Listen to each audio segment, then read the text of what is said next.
കൂട്ടം തെറ്റി അലഞ്ഞു നടന്നിരുന്ന ആട്ടിൻകുട്ടിയെ കണ്ട ചെന്നായ അതിനെ കൊന്നു തിന്നാൻ തീരുമാനിച്ചു.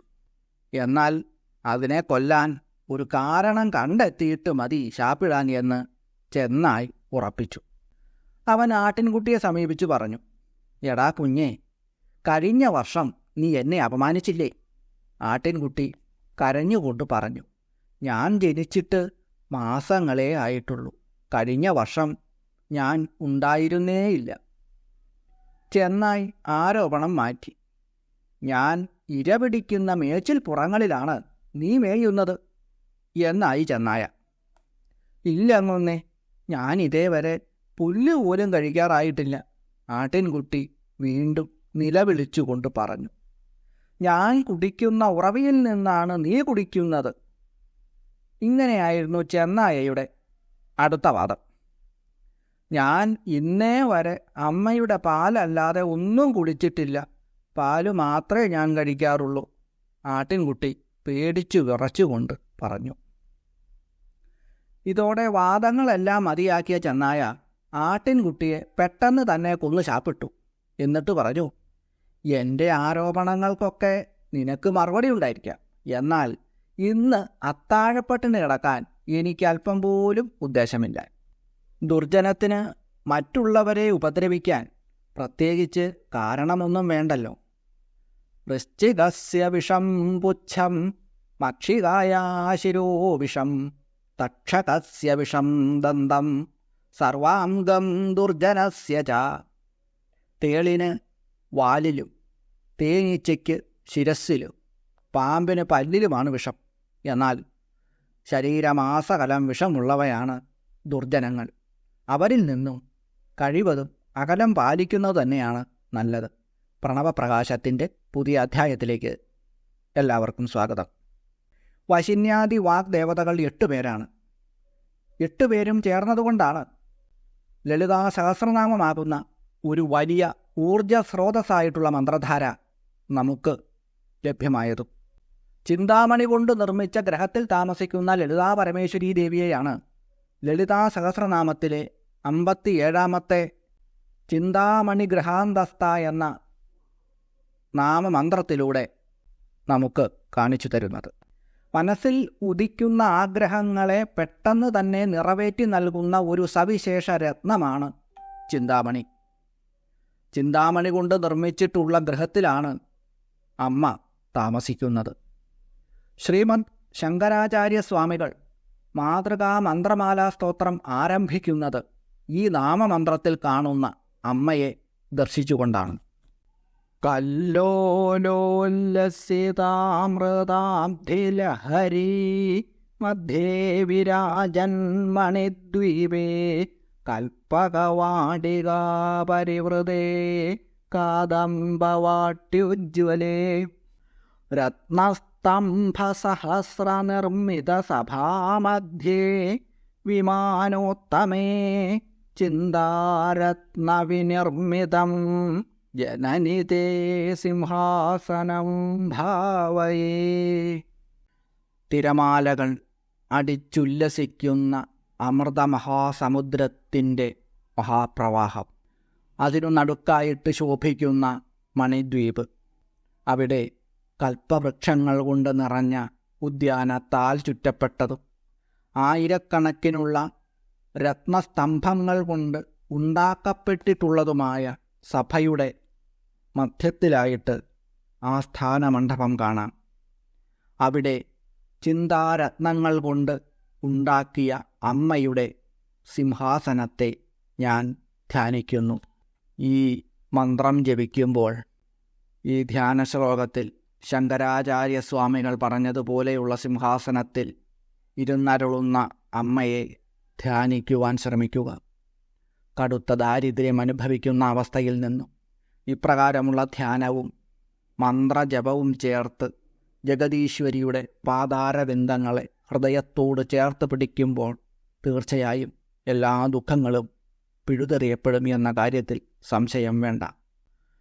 ഓം ചിന്താമണിഗൃഹാന്തസ്ഥായൈ നമഃ.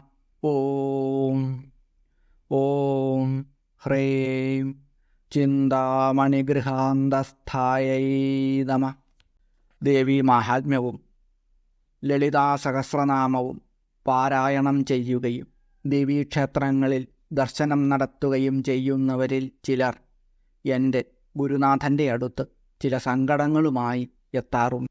അവർ പറയുന്ന പ്രധാനമായ കാര്യം, ഞങ്ങൾ ലളിതാദേവിയെ ഉപാസിക്കുന്നു, ഭദ്രകാളിയെ ഉപാസിക്കുന്നു, എന്നാൽ ചെയ്യുന്നതിൻ്റെ പകുതി പ്രയോജനം പോലും ലഭിക്കുന്നില്ല. ഈ വലിയ നിരാശയാണ് അവർ അദ്ദേഹത്തോട് പങ്കുവച്ചത്. അദ്ദേഹം ഈ ചോദ്യത്തിന് ഓരോരുത്തരോടും പ്രത്യേകമായി മറുപടിയും പറഞ്ഞു. അവർ ചോദിച്ച അതേ ചോദ്യം തന്നെ ഞാനും എൻ്റെ ഗുരുനാഥനോട് ചോദിച്ചു. അദ്ദേഹം 3-4 ദിവസം എന്നോടൊപ്പം താമസിക്കൂ എന്ന് മറുപടി പറഞ്ഞു. 4-5 ദിനം കഴിഞ്ഞു. എത്തു മനസ്സിലായി എന്ന് എന്നോട് ചോദിച്ചു. എനിക്കൊന്നും അറിഞ്ഞുകൂടായിരുന്നു. ഞാനും എൻ്റെ ഭാര്യയും കുഞ്ഞുങ്ങളുമുള്ള കുടുംബം.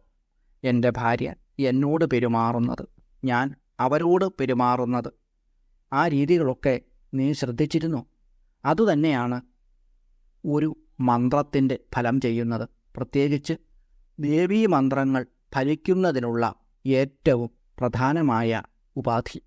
വിവാഹം എന്ന വേദമന്ത്രങ്ങളാൽ ബന്ധിതമായ ഒരു ബന്ധം അതിപവിത്രമായ ഒന്നാണ്. പരസ്പരമുള്ള ബഹുമാനം എപ്പോഴൊക്കെയാണോ കുറയുന്നത്, അതനുസരിച്ച് ശിവശക്തി ഐക്യത്തിന് തടസ്സമുണ്ടാകും. വിവാഹം പുരുഷനെയും സ്ത്രീയെയും പൂർണ്ണമാക്കുന്നു. അതുകൊണ്ട് അവർ തമ്മിലുള്ള വേദനിപ്പിക്കലുകൾ, അതിനുള്ള കാരണങ്ങൾ എല്ലാം കഴിയുന്നത്ര ഒഴിവാക്കുക.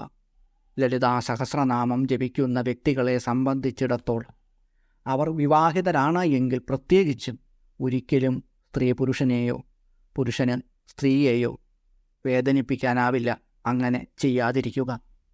അവരുടെ വിഷമങ്ങൾ മന്ത്രങ്ങളുടെ ഫലം 75% കുറച്ചു കളയും എന്നാണ് എൻ്റെ ഗുരുനാഥൻ എന്നെ പഠിപ്പിച്ചിട്ടുള്ളത്.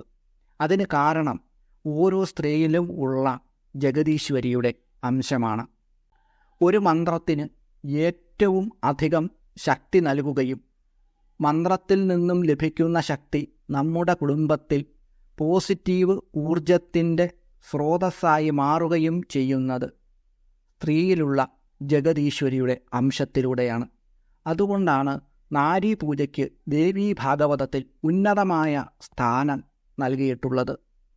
ലളിതാ സഹസ്രനാമം ജപിക്കുന്ന, അമ്മയെ ഭക്തിപൂർവം പ്രണമിക്കുന്ന ഭക്തജനങ്ങൾ ഒരു പ്രാവശ്യമെങ്കിലും ഒരു കൊച്ചു പെൺകുട്ടിക്കോ ദാരിദ്ര്യം അനുഭവിക്കുന്ന സ്ത്രീക്കോ ഭക്ഷണമോ വസ്ത്രമോ അല്ലെങ്കിൽ അവർക്കിഷ്ടമുള്ള എന്തെങ്കിലുമോ നൽകി അവരിൽ സന്തോഷവും സ്നേഹവും നിറയ്ക്കുന്നതിലൂടെ ലളിതാ സഹസ്രനാമം ജപിക്കുമ്പോൾ കിട്ടുന്ന ഫലം തന്നെയാണ് നേടിയെടുക്കുന്നത്. ദേവീ ഭാഗവതത്തിൽ ശംഖചൂഡൻ എന്ന രാജാവിനെക്കുറിച്ച് പറയുന്നുണ്ട്. അദ്ദേഹം ഒരു അസുര രാജാവായിരുന്നു. അദ്ദേഹത്തിൻ്റെ ശക്തി വൃന്ദ എന്ന പത്നിയായിരുന്നു. ആ ശക്തിയെ കപടമാർഗത്തിലൂടെ ശ്രീ മഹാവിഷ്ണുദേവൻ ഇല്ലാതാക്കിയതുകൊണ്ടാണ് ശംഖചൂഡൻ എന്ന അസുരനെ മഹാദേവന് കൊല്ലുവാൻ സാധ്യമായത്. ആ ദുഷ്കർമ്മത്തിൻ്റെ ഫലമായി വിഷ്ണുദേവന് ഭൂമിയിൽ ശ്രീരാമനായി ജനിക്കേണ്ടി വന്നു. ഒരിക്കൽ പോലും സന്തോഷത്തോടുകൂടി ഒന്ന് ചിരിക്കുവാൻ പോലും കഴിയാത്ത ഒരു ജന്മമായി സ്വന്തം കർമ്മഫലം വിഷ്ണുദേവന് അവതാരം തന്നെ എടുത്തുകൊണ്ട് അനുഭവിച്ചു തീർക്കേണ്ടി വന്നു. നമ്മുടെ വീട്ടിലെ നിലവിളക്ക് നന്നായി തുടച്ച് വൃത്തിയാക്കി നല്ല ശുദ്ധമായ എണ്ണയൊഴിച്ച് തിരിയിട്ട് കത്തിക്കുക. ഐശ്വര്യത്തിൻ്റെ പ്രകാശം ഉണ്ടാവുക തന്നെ ചെയ്യും. പക്ഷേ ആ കത്തിക്കുന്ന ഗൃഹനാഥയുടെ മനസ്സ് വേദനിക്കുകയാണെങ്കിൽ അതെത്രമാത്രമാണോ വേദനിക്കുന്നത്, അതനുസരിച്ച് വീട്ടിലെ ഐശ്വര്യം ഇല്ലാതായിക്കൊണ്ടിരിക്കുകയും ചെയ്യും. അവർ തെളിയിക്കുന്ന വിളക്കിന് വെറും വെട്ടം മാത്രമേ ഉണ്ടാവുകയുള്ളൂ, ഐശ്വര്യം ഉണ്ടാവില്ല. മനം നിറയെ സന്തോഷത്തോടുകൂടി ഓരോ ഭവനങ്ങളിലും അവിടുത്തെ അമ്മമാർ തെളിയിക്കുന്ന ദീപങ്ങൾ കൊണ്ട് ഈ ഭാരതം തന്നെ ഐശ്വര്യപൂർണമായി തീരും എന്നുള്ളത് തീർച്ചയാണ്. അപ്പോൾ പിന്നെ ഒരു വീട്ടിൽ മാത്രം ഐശ്വര്യം ഉണ്ടാവില്ല എന്ന് പറയാൻ കഴിയില്ലല്ലോ.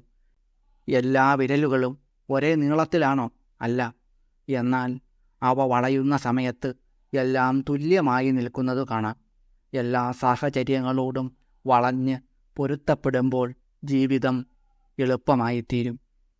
ജഗദീശ്വരിയുടെ അംശാവതാരങ്ങളായ സമസ്ത സ്ത്രീ സമൂഹത്തിനും പ്രണാമങ്ങൾ അർപ്പിച്ചുകൊണ്ട് അവരുടെ അനുഗ്രഹത്തിനും ആശീർവാദത്തിനുമായി പ്രാർത്ഥിച്ചുകൊണ്ട് നിർത്തുന്നു. നന്ദി, നമസ്കാരം.